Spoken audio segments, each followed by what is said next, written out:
Ayan guys, magkilaw tayo guys ng barilis. Ayan ang ating pipino at saka limonsito. Tapos yung barilis.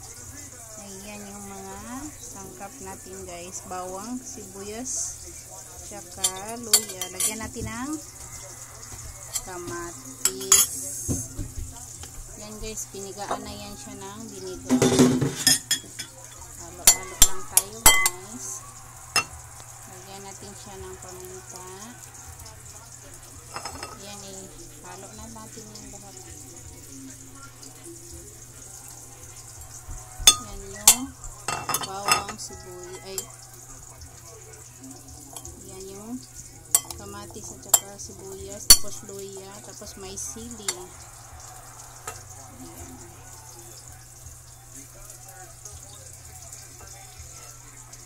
Halo-halo lang guys.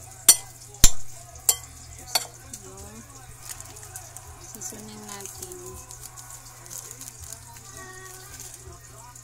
Tapos